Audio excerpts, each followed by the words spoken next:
Hello and welcome to a new collection update for 2024. That is a year that exists. Reality crumbles before my eyes. Y'all have been asking for one of these for a while. Y'all never stop asking for one of these videos. I don't know why, my collection doesn't actually change that rapidly. There's not really that much to show. I don't buy that many figures anymore.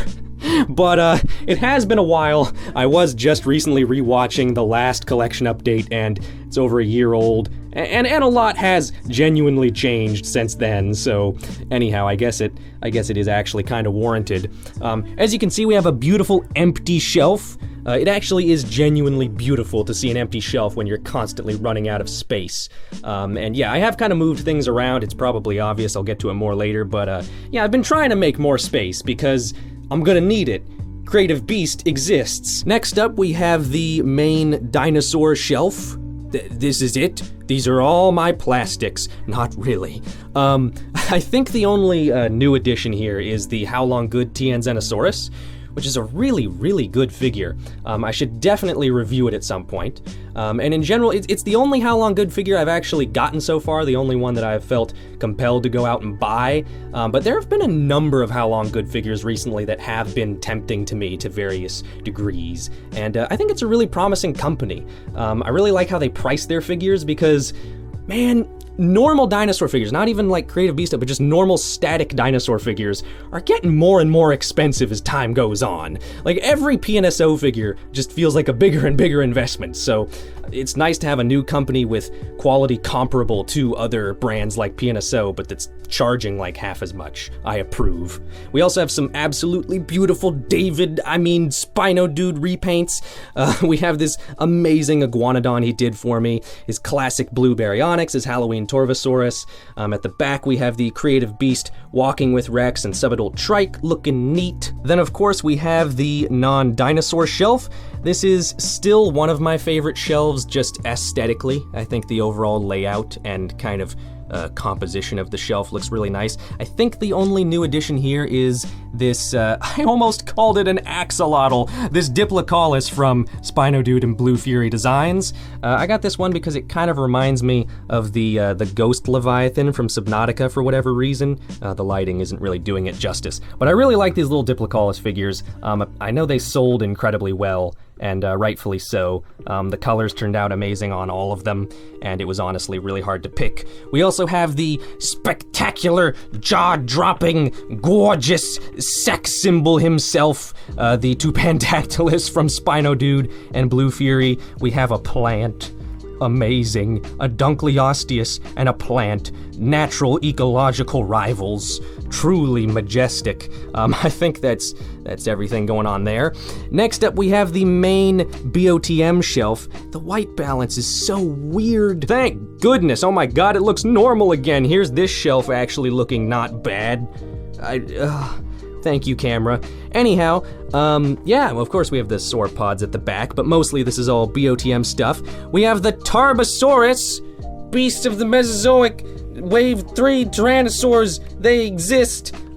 Yeah, this Tarbosaurus is fantastic. This is one of those Creative Beast figures that has been such a long time in coming. I've been anticipating it since the literal concept art, so finally having it and seeing it on the shelf is like borderline surreal, and it's very neat. And it's just an absolutely breathtaking figure. It's so cool, it's so big and dark and shadowy looking. It has great shelf presence, and it's super underrated. And there you go. It's hanging out with, I believe, one of its contemporaries, Mononychus, and Sinoceratops is not a contemporary of these, but close enough. Then we have a little dinosaur part. The white balance is doing it again! Guys, do you think I might need a new camera one day? Anyway, we have a little dinosaur park convention here with the Styrac and the Chasmo and the two Centros. Got a couple Yixian things, a big blue god. We got a couple dudes with awkwardly similar color palettes. Ooh, we have Fort Blizzard! Well, the front facade of Fort Blizzard, the rest of it was deconstructed.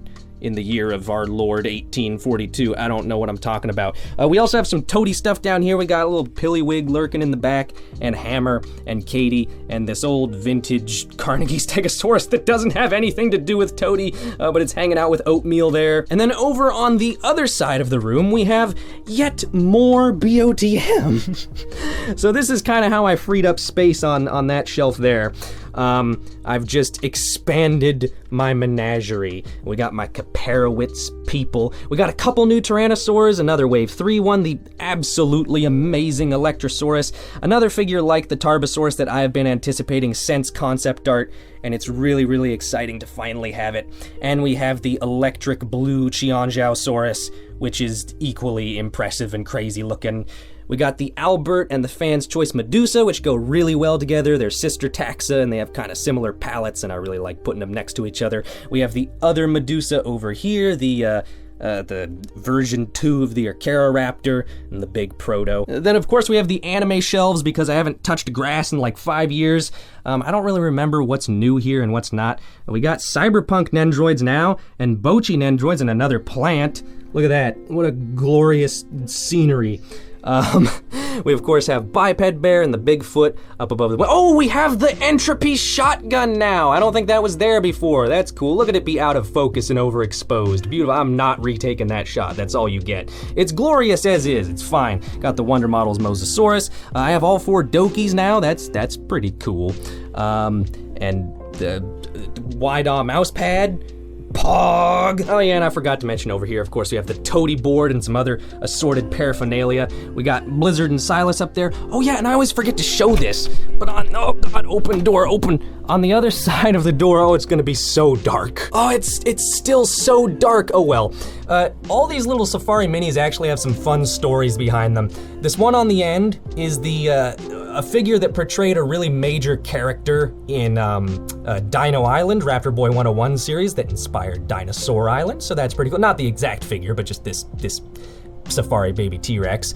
This Utah Raptor baby I've had since I was a kid, so that's just kind of a sentimental thing. This baby T-Rex, I believe, was a gift from David when he and Aiden visited me and Eric in Washington in 2021. That was the first time all 4 of us met up in person, so that's pretty cool.